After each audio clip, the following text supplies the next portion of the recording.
Hello दोस्तों, जियो गुरुजी classes में आपका स्वागत है। मैं रोहित शर्मा। सब्जेक्ट अपना ज्योग्राफी। देखिए लेसन नंबर 1 हमारा चल रहा था जिसमें हम पढ़ रहे थे जनसंख्या के बारे में, जिसमें हमने पढ़ लिए पिछले वीडियो के अंदर जनसंख्या का वितरण किसे कहते हैं, जनसंख्या घनत्व और वृद्धि के बारे में अब तक हमने अध्ययन कर लिया है। आज का जो टॉपिक है वो जनसंख्या संगठन से संबंधित है कि जनसंख्या संगठन कहते किसको है। देखिए जनसंख्या संगठन, संगठन का तात्पर्य क्या होता है, जिससे जनसंख्या का निर्माण होता है। अर्थात जनसंख्या संगठन के अंतर्गत कौन कौन सी चीजें आती है या कौन कौन से बिंदु शामिल किए गए हैं जिससे कि आपका जनसंख्या का संगठन तैयार होता है। जैसे कि उदाहरण के तौर पर जनसंख्या के अंतर्गत आयु लिंग के बारे में पढ़ा जाता है। ठीक है, मतलब जनसंख्या क्या होती है, स्त्री और पुरुषों के अनुपात को ही हम जनसंख्या कहते हैं, जिसमें ऑल ओवर स्त्री या पुरुष दोनों लिंग जो होते हैं वो शामिल होते हैं। अब उनसे संबंधित जो भी बिंदु होते हैं वो इसमें शामिल किया गया है। मतलब जनसंख्या संगठन के अंतर्गत जैसे कि आयु लिंग के बारे में अध्ययन किया जाता है, जनसंख्या कहाँ निवास करती है मतलब निवास स्थान का अध्ययन किया जाता है, जनजाति का अध्ययन किया जाता है, भाषा कौन सी उपयोग में लेते हैं जनसंख्या के अंतर्गत, धर्म के लोग कितने हैं, कौन कौन से धर्म के लोग मानने वाले होते हैं, साक्षरता है, वैवाहिक जो स्थिति होती है विवाह की, उस स्थिति का अध्ययन इस जनसंख्या संगठन में किया जाता है। मतलब ये सारे बिंदु मिलकर जनसंख्या संगठन का निर्माण करते हैं। ठीक है, तो इसको मेंशन कैसे करना है, देखिए जनसंख्या संगठन के अंतर्गत पहली चीज तो अध्ययन करते हैं आयु लिंग के बारे में। ठीक है, इस आयु लिंग के अलावा आपकी जो साक्षरता कह दीजिए, निवास स्थान जातियों कह दीजिए। ठीक है, निवास स्थान मान लीजिए जहां पर जनसंख्या निवास करती है, निवास स्थान, जनजातियां कितने तरह की होती है, वो सारी जनजातियां इस जनसंख्या के अंतर्गत आती है, इसका अध्ययन किया जाता है। ठीक है, इसके अलावा साक्षरता है। ठीक है, और भी कई बिंदु है जैसे कि भाषा है, धर्म है। ठीक है, भाषा, धर्म, ठीक है, व्यापार भी हो सकता है, जनसंख्या के अंतर्गत आता है, वैवाहिक स्थिति है। इन सभी बिंदुओं का अध्ययन किया जाता है। ठीक है, अब सुनिए भाई, जनसंख्या संगठन इन सब से मिलकर बना है, एक जनसंख्या का निर्माण होता है। अब जनसंख्या संगठन के अंतर्गत मुख्य बिंदु कौन कौन से हैं जो कि हमको इसमें पढ़ना है। देखिए जनसंख्या संगठन के प्रमुख बिंदु जिसका आज हमें अध्ययन करना है, मुख्य रूप से वो कौन कौन से बिंदु है जिसके अंतर्गत हम पढ़ेंगे कि जनसंख्या संगठन का निर्माण किन किन क्षेत्रों, बिंदु या किन किन ये सभी बिंदुओं को मैं एक वेल कंडीशन में, वेल बिंदु जो आपकी किताब में दिए हुए उस तरीके से मैं आपको समझाऊंगा। जैसे कि जनसंख्या संगठन का सबसे पहला बिंदु आता है ग्रामीण नगरीय संगठन, जो आज हम पढ़ने वाले हैं वो आज का बिंदु यही रहेगा। ठीक है, दूसरे नंबर पे आता है आपका भाषाई संगठन, जिसमें हम भाषा के बारे में पढ़ेंगे, भाषाई संगठन, क्योंकि जनसंख्या के अंदर भाषा का बड़ा महत्व होता है। इसके अलावा आपके धार्मिक संगठन का बिंदु आएगा, धार्मिक संगठन। ठीक है, चौथे नंबर का जो बिंदु है वो है व्यवसाय संगठन, जिसे हम बोलते हैं श्रमजीवी जनसंख्या का संगठन। ठीक है, लिख देंगे श्रमजीवी जनसंख्या संगठन या कह दीजिए व्यवसाय। मतलब आपके जो ये ऊपर वाले बिंदु है, इन बिंदुओं के अंदर से निकाल के बिंदु निकले हैं। ग्रामीण नगरीय संगठन ये जनसंख्या संगठन का पार्ट है, भाषाई संगठन, धार्मिक संगठन और श्रमजीवी व्यवसाय संगठन। अब ये चारों बिंदु मिलकर जनसंख्या संगठन का निर्माण करते हैं। अब सबसे पहला पॉइंट अपन को देखना क्या है, ग्रामीण नगरीय संगठन के बारे में। ये सबसे ज़्यादा इंपॉर्टेंट भी है, इसको मोस्ट लगा लीजिए। एग्जाम में कई बार इस टॉपिक को पूछा भी गया है। ठीक है, इस टॉपिक को मोस्ट लगाएंगे और यही टॉपिक डाल लीजिए, जनसंख्या संगठन होता क्या। देखिए ग्रामीण नगरीय जो संगठन है, इसका मतलब सीधे सिंपल तरीके से मैं आपको बता दूं, अगर आपको नहीं भी आता है, अगर किताबी लैंग्वेज आपको नहीं आती है, तो आप इतना सा काम कर सकते हैं, ग्रामीण की स्थिति के बारे में और नगरीय स्थिति के बारे में बता दीजिए, मतलब दोनों के बारे में बता दीजिए, दोनों के बीच में अंतर को स्पष्ट कर दीजिए, बस यही कहलाएगा ग्रामीण नगरीय संगठन। अब इसमें आप क्या क्या चीजें देखोगे, अब देखिए ऊपर की साइड, ग्रामीण लोगों की आयु लिंग के बारे में बताओ, निवास स्थान, जनजाति, साक्षरता, भाषा, धर्म, व्यापार, व्यवसायिक स्थिति, वैवाहिक स्थिति, मतलब ग्रामीण में क्या स्थिति है इन चीज़ों की और नगरीय क्षेत्रों में क्या स्थिति है इन चीज़ों की। तो दोनों के बीच में जब आप विशेषताओं के बारे में बताओगे दोनों के बारे में, तो दोनों के अंतर के बारे में पता चल जाएगा और यही अंतर आपके ग्रामीण नगरीय संगठन कहलाएगा। कैसे देखते हैं, यहाँ तक आप उतार लीजिए और पहला टॉपिक डाल लीजिए ग्रामीण नगरीय संगठन। देखिए पहला बिंदु मैंने आपके सामने डाल दिया है, सबसे पहला बिंदु डाला है ग्रामीण नगरीय संगठन के बारे में। आज का टॉपिक यही रहेगा, आपको कुछ नहीं बताना है, इतना सा बताना है गांव की स्थिति क्या है और नगर की स्थिति क्या है, दोनों के बीच में अंतर को स्पष्ट कीजिए, कर दीजिए, आंसर आपको मिल जाएगा। अब गांव की स्थिति आप जानते हैं, छोटे रूप में मैं आपको बता देता हूं। देखिए ग्रामीण नगरीय क्षेत्रों के बीच में निम्न बिंदु रखे जाते हैं अंतर के तौर पर, जैसे कि जनसंख्या को देख लीजिए, ग्रामीण क्षेत्र की जनसंख्या कम होती है जबकि नगरीय क्षेत्र में जनसंख्या ज़्यादा होती है। लिंग अनुपात को देख लीजिए, ग्रामीण क्षेत्रों के अंदर स्त्री का अनुपात ज़्यादा मिलेगा पुरुषों की तुलना में, जबकि शहरी क्षेत्रों में देखिए स्त्री का अनुपात कम मिलेगा, पुरुषों का अनुपात ज़्यादा मिलेगा। सामाजिक स्थिति को देख लीजिए, ग्रामीण क्षेत्रों की सामाजिक स्थिति बिल्कुल साधारण होती है जबकि आपके शहरी क्षेत्रों के अंदर थोड़ा मॉडर्न कंडीशन होती है। अर्थव्यवस्था को देख लीजिए, ग्रामीण क्षेत्रों की अर्थव्यवस्था छोटी होती है जबकि नगरीय क्षेत्र की अर्थव्यवस्था बड़ी होती है। व्यापार को देख लीजिए, ग्रामीण क्षेत्रों में व्यापार छोटा होता है जबकि नगरीय क्षेत्रों में व्यापार बड़ा होता है। क्षेत्र का फैलाव देख लीजिए, ग्रामीण क्षेत्र का फैलाव छोटा होता है जबकि नगरीय क्षेत्रों का फैलाव बड़ा होता है। स्वास्थ्य संबंधित सेवाओं की बात कर लीजिए, चाहे परिवहन की बात कर लीजिए, ग्रामीण और नगरीय क्षेत्रों की तुलना में ये सारी की सारी चीज़ें डिफरेंट है, अलग अलग है दोनों क्षेत्रों की। तो इन बिंदुओं को लेकर दोनों में अंतर स्पष्ट कर दीजिए, आपका ग्रामीण नगरीय संगठन निकल के आ जाएगा। सबसे पहले तो मैं आपको बता दूं, जनसंख्या का जो संगठन होता है वो सामाजिक और आर्थिक विशेषताओं का एक सूचक, महत्वपूर्ण सूचक माना जाता है। मतलब जनसंख्या जो संगठन है वो हमें सामाजिक और आर्थिक विशेषताओं के बारे में बताता है। लिख देंगे इसको, जनसंख्या संगठन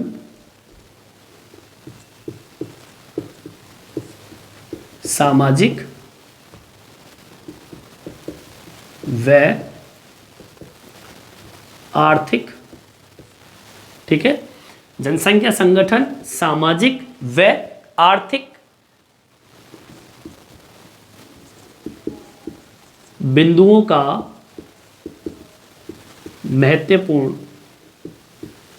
सूचक होता है या सामाजिक आर्थिक क्षेत्रों का विशेषताओं का एक महत्वपूर्ण सूचक माना जाता है। ठीक है, अब दोनों के बीच में अंतर कैसे स्पष्ट करेंगे, देखिए ग्रामीण व नगरीय क्षेत्रों के बीच अंतर को निम्न बिंदुओं से देखा जाता है। जैसे अब वो निम्न बिंदु कौन कौन से हैं देख लीजिए।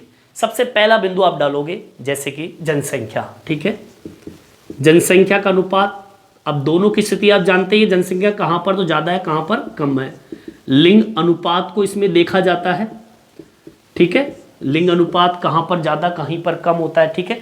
सामाजिक स्थिति आप जानते ही हैं, सामाजिक स्थिति को आप देखते हैं कि ग्रामीण की स्थिति कैसी है और नगरीय क्षेत्र की कैसी है। अर्थव्यवस्था को देख लीजिए, ठीक है, व्यापार को देख लीजिए, ठीक है, परिवहन को देख लीजिए, ठीक है। इसके अलावा आपके क्षेत्र के फैलाव की बात कर लीजिए, कौन सा क्षेत्र बड़ा है, कौन सा कम बड़ा है, ठीक है। और स्वास्थ्य संबंधित सेवाओं, ठीक है, के रूप में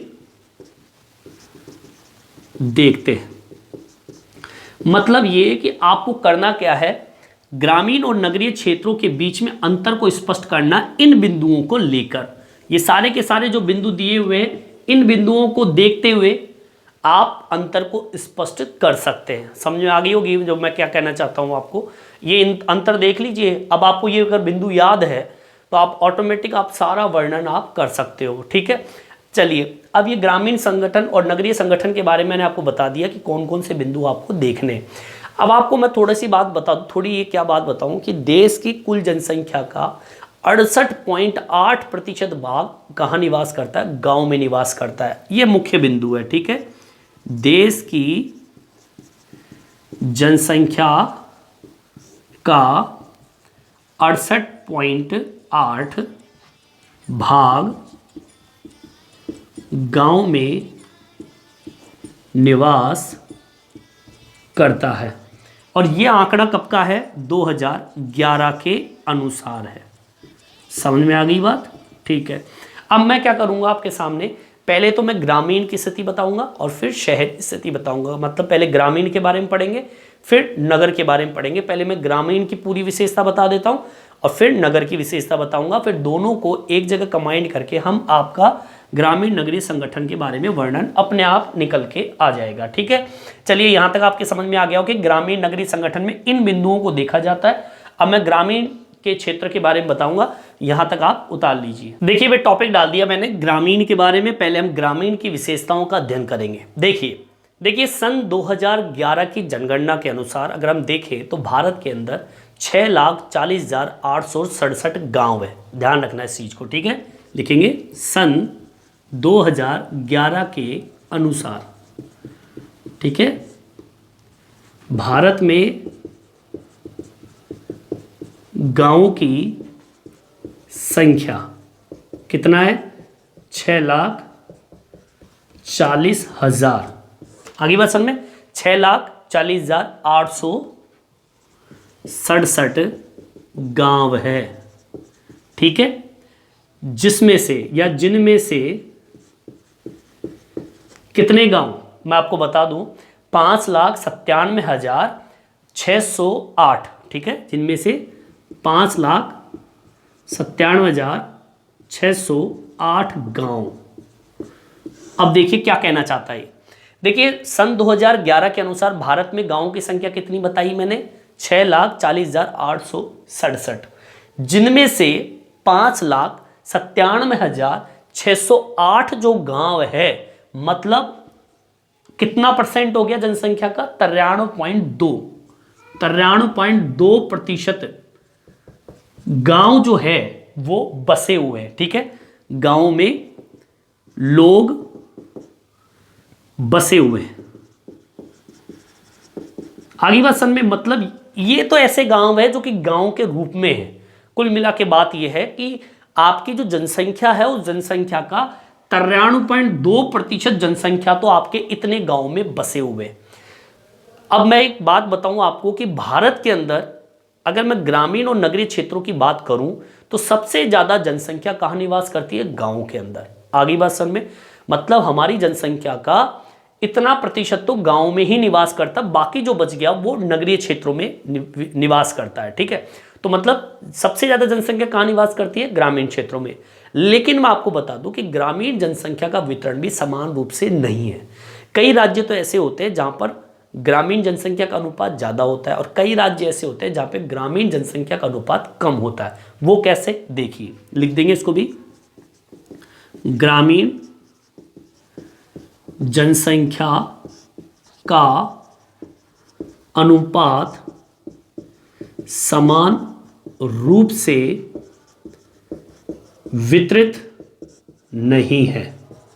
अब मैं कुछ राज्य बता रहा हूं आपके सामने, जैसे कि उदाहरण के तौर पर, जैसे कि आप बिहार और सिक्किम को देखिए, यहां पे ग्रामीण की जनसंख्या आपको बहुत ज्यादा मिलेगी, पहली चीज। ठीक है, कहां कहां पर, बिहार व सिक्किम में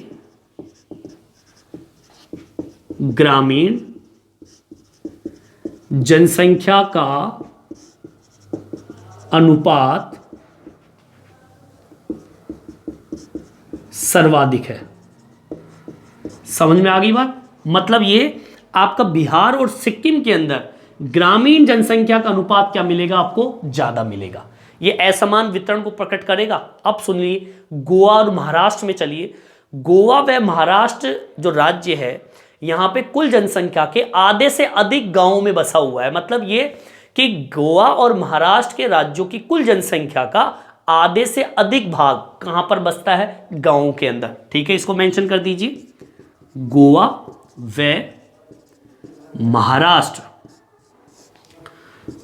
राज्यों की जनसंख्या का आधे से अधिक भाग कहाँ निवास करता है? गांव में निवास करता है। ठीक है, अब मैं क्या बता रहा हूं कि यहां पर जनसंख्या का अनुपात क्या है? सर्वाधिक है। यहां तक आपके समझ में आ गया होगा। अब आगे बढ़ते हैं। अब बात करते हैं कुछ केंद्र शासित प्रदेशों की, जैसे कि दादरा है, नगर हवेली है। यहां पर 53.38% भाग को छोड़ दीजिए, केंद्र शासित प्रदेशों का छोटा अनुपात ग्रामीण जनसंख्या का है। मतलब इन क्षेत्रों के अंदर, केंद्र शासित प्रदेशों के अंदर छोटा सा भाग ग्रामीण जनसंख्या का है। मतलब यहां पर ग्रामीण जनसंख्या कम निवास करती है। इन राज्यों में तो ग्रामीण जनसंख्या क्या करती है? ज्यादा निवास करती है। जबकि अब मैं लिख रहा हूं दादरा व नगर हवेली, और कितना बताया मैंने? 53.38% भाग को छोड़कर केंद्र शासित प्रदेशों, ठीक है, आपके जो केंद्र शासित प्रदेश है उन प्रदेशों का छोटा भाग गांव में क्या करता है? निवास करता है। कुल मिला के मैं बात क्या कहना चाहता हूं कि यहां पर ग्रामीण जनसंख्या का अनुपात ज्यादा है, अधिक, जबकि केंद्र शासित प्रदेश इन क्षेत्रों के अंदर देखें तो यहां पर ग्रामीण का अनुपात जो है वो क्या है? एक छोटा सा भाग, मतलब कम जनसंख्या यहां पर निवास करती है। समझ में आ गई बात? ठीक है, और मैं बताऊं आपको कम जनसंख्या कहां निवास करती है। आपने बिहार है, सिक्किम है, गोवा, महाराष्ट्र को तो देख लिया कि यहां पे जनसंख्या ज्यादा है, लेकिन आपके दादर व नगर हवेली जहां पर 53.38% भाग को छोड़ दो, फिर केंद्र शासित प्रदेशों में छोटा सा भाग ग्रामीण क्षेत्रों में निवास करता है और कम निवास कहां करता है? जैसे कि गांव के अक्सर आकार जो है वो छोटा हो, जैसे कि उत्तरी पूर्वी भारत के पहाड़ी क्षेत्रों को देखिए, पश्चिमी राजस्थान को देखिए, गुजरात का कच्छ का रण क्षेत्र देखिए, यहाँ पर 200 व्यक्ति से भी कम लोग निवास करते हैं। जबकि आप केरल या फिर महाराष्ट्र में जाइए, वहाँ पर 17,000 से अधिक व्यक्ति, आगे बात समझ में, व्यक्ति वहाँ पर अनुपात पाया जाता है। अब ये क्या बता रहा है आपको? ये बता रहा है कि कहीं पर तो जनसंख्या का अनुपात कम है और कहीं पर जनसंख्या का अनुपात ज़्यादा है।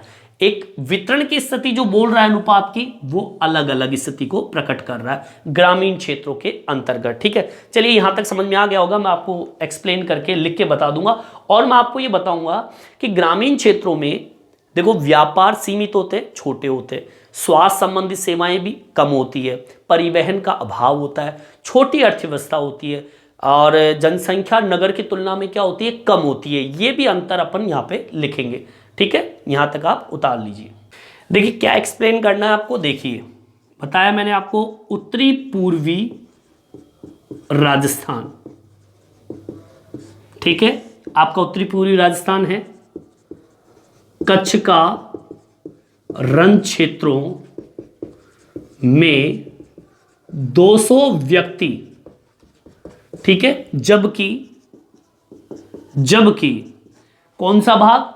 आपका केरल है या फिर महाराष्ट्र, ठीक है, यहां पे 200 व्यक्ति से कम, जबकि केरल व महाराष्ट्र में 17,000 व्यक्ति से अधिक अनुपात गांवों में लोगों का मिलता है। अब बताइए, ग्रामीण क्षेत्रों के में भी अंतर, कुछ ऐसे क्षेत्र जहां पर 200 व्यक्ति से भी ज्यादा लोग नहीं मिलेंगे आपको गांव के अंदर, और कुछ केरल और महाराष्ट्र के अंदर देखिए गांव की स्थिति देखिए 17,000 से भी अधिक व्यक्तियों का अनुपात आपको मिलेगा। ठीक है, इसके अलावा मैंने बताया ग्रामीण क्षेत्रों में स्वास्थ्य सेवाओं का अभाव आपको मिलेगा। ठीक है, इसके अलावा परिवहन का अभाव आपको मिलेगा। ठीक है, इसके अलावा आपको क्या मिलेगा, छोटी अर्थव्यवस्था आपको मिलेगी। ठीक है, छोटा व्यापार आपको मिलेगा ग्रामीण क्षेत्रों के अंदर। ठीक है, इसके अलावा और क्या मिलेगा, आपके जो जनसंख्या का अनुपात है, जनसंख्या नगर की तुलना में कम मिलेगी। ठीक है, सामाजिक स्थिति सामान्य मिलती है। समझ में आ गई बात। अब ये अंतर है ग्रामीण का नगर से, अगर मैं तुलना करूं तो दोनों में अंतर आपको मिलेगा। तो इस तरीके से ग्रामीण क्षेत्रों की विशेषता, अब यहीं पर आपको पता चल जाएगा इस टॉपिक से कि गांव और शहर क्या है। अब इसका ठीक विपरीत, इसका उल्टा हो जाएगा, नगरीय क्षेत्रों में स्वास्थ्य संबंधी सेवाएं मिलेगी, परिवहन पूर्णता मिलेगा, बड़ी अर्थव्यवस्था मिलेगी, और छोटी व्यापार व्यवस्था यहां पर है, नगरीय क्षेत्रों में बड़ा व्यापार मिलेगा, जनसंख्या ग्रामीण क्षेत्रों की तुलना में शहरी क्षेत्रों में ज्यादा मिलेगा। ठीक है, चलिए ये आपका ग्रामीण का टॉपिक कंप्लीट होता। अब नगरीय के बारे में बात कर लेते हैं, यहां तक आप उतार लीजिए। देखिए, नगरीय क्षेत्र की बात करें तो भारत में नगरीय जनसंख्या का अनुपात सबसे कम है, मतलब लोग नगरीय क्षेत्रों में कम निवास करते हैं, लेकिन यहां पर जो जनसंख्या मिलेगी वो संकेंद्रित मिलेगी, मतलब एक जगह इकट्ठी मिलेगी। आपको मैं बता दूं कि भारत की नगरीय जनसंख्या का अनुपात है 31.16%, जो कि काफी निम्न है। लिख देंगे, भारत में नगरीय जनसंख्या का अनुपात 31 पॉइंट कितना बताया मैंने आपको, 16%, काफी निम्न है। ठीक है, अब आगे सुनिए, भारतीय जो नगरीय जनसंख्या है ये एक जगह संकेंद्रित रहती है, क्योंकि नगरीय क्षेत्रों में अर्थव्यवस्था जो होती है वो विकसित होती है, स्वास्थ्य संबंधी सेवाएं मिलती है, व्यापार, नगरीकरण, परिवहन गांवों की तुलना में बेहतर मिलता है। इसलिए तो ग्रामीण क्षेत्रों से लोग प्रवास करके आपके नगरीय क्षेत्र में आ जाते हैं, इसलिए जनसंख्या में वृद्धि कहां पर हो जाती है, नगरीय क्षेत्रों में। ठीक है, लिख देंगे इसके अंदर, नगरीय क्षेत्रों में जनसंख्या संकेंद्रित रहती है। ठीक है, नगरीय क्षेत्रों में जनसंख्या सर्वाधिक, ठीक है, बड़ी अर्थव्यवस्था, बड़ा व्यापार, स्वास्थ्य सेवाएं, परिवहन व्यवस्था आदि नगरीय क्षेत्रों में उपलब्ध रहती है। समझ में आ गई बात। अब ये अंतर स्पष्ट कर रहा है, मतलब ये कि नगरीय क्षेत्रों में आर्थिक विकास, स्वास्थ्य संबंधी सेवाएं, व्यापार, नगरीकरण, परिवहन ये गांव की तुलना में बेहतर होते हैं। कुल मिला के बात यह है कि नगरीय क्षेत्रों की स्थिति ग्रामीण क्षेत्रों की विपरीत होती है। यह अंतर चाहे आयु लिंग से संबंधित हो, चाहे जनसंख्या हो, चाहे सामाजिक आर्थिक स्थिति हो, चाहे व्यापार हो, चाहे बड़ी छोटी अर्थव्यवस्था हो, चाहे परिवहन सेवाएं हो, शिक्षा हो, नगर का विकास हो, ग्रामीण विकास हो, इन सब से जुड़ा हुआ होता है। मतलब ये दोनों के बीच में क्या होता है, अंतर होता है। ग्रामीण नगरीय संगठन की स्थिति को हम इस तरीके से भी देख सकते हैं कि जैसे कि मान लीजिए जहां पर सड़क या रेल जाल होता है वहां पर आपको जनसंख्या का अनुपात ग्रामीण और नगरीय क्षेत्रों में सर्वाधिक मिलेगा। जबकि पश्चिमी राजस्थान में आप जाइए, पहाड़ी क्षेत्रों में जाइए, जहां पर जनजाति निवास करती है वहां जाइए, प्रायद्वीपीय भारत वाले भाग जहां पर बाढ़ के क्षेत्र होते हैं वहां जाइए, वहां पर ग्रामीण नगरीय क्षेत्र हो चाहे ग्रामीण क्षेत्र हो, वहां पर जनसंख्या का अनुपात आपको कम मिलेगा। मतलब जहां पर विकास है वहां पर जनसंख्या का अनुपात ज्यादा मिलता है, और जहां पर विकास का अभाव होता है वहां पर जनसंख्या का अनुपात, ग्रामीण हो चाहे नगरीय क्षेत्रों में हो, जनसंख्या का अनुपात आपको कम मिलता है। इसको भी मेंशन कर दीजिए। क्या लिखेंगे आप? ग्रामीण व नगरीय क्षेत्रों में। अब ये यहीं पर कंप्लीट हो गया भैया आपका, है ना। यहां पर आप इसको कंप्लीट कर दीजिए। नगरीय क्षेत्र में इतना ही लिखना है आपको। अब मैं आपको दोनों को मिक्स करके बता रहा हूं कि कहां पर ऐसी स्थिति देखने को मिलती है कि ग्रामीण नगरीय क्षेत्रों के अंदर जनसंख्या की स्थिति कैसी स्थिति में देखने को मिलती है। तो मैं बता दूं आपको, ग्रामीण व नगरीय क्षेत्रों के अंदर जनसंख्या सड़क या फिर कहे रेल मार्ग के निकट राज्यों में जनसंख्या का प्रवास अधिक रहता है। मतलब जहां पर सड़क का जाल होता है, रेल का मार्ग होता है, वहां पर प्रवास अधिक मिलेगा आपको। ऐसे कुछ राज्यों के क्षेत्रों के नाम मैं बता दूं, जैसे कि देखिए कोलकाता को देखिए, मुंबई को देखिए, मदुरई को देखिए, ठीक है। ये वो स्टेट, वो राज्य है, वो क्षेत्र है। कोयम्बटूर को देखिए, यहां पर आपको ग्रामीण नगरीय जनसंख्या का प्रवास आपको ज्यादा मिलता है, ठीक है। सूरत को देखिए, दिल्ली है, अहमदाबाद है, ठीक है, और आदि। यहां पर आपको जनसंख्या का प्रवास अधिक मिलेगा। जबकि आपके पश्चिमी राजस्थान है, ठीक है, यहां पर जनसंख्या का अनुपात आपको क्या मिलेगा? कम मिलेगा। इसके अलावा आपका उत्तरी पूर्वी पहाड़ी क्षेत्र देखिए, यहां पर आपको जनसंख्या का अनुपात कम मिलेगा। क्यों? क्योंकि यहां पर विकास नहीं है, ठीक है। आप जनजाति वाले क्षेत्रों में जाइए, यहां पर ग्रामीण नगरीय क्षेत्रों का अनुपात आपको कम मिलेगा। प्रायद्वीपीय भारत बाढ़ के मैदानों में, ठीक है, बाढ़ के मैदानों में जनसंख्या का अनुपात क्या मिलता है? कम मिलता है।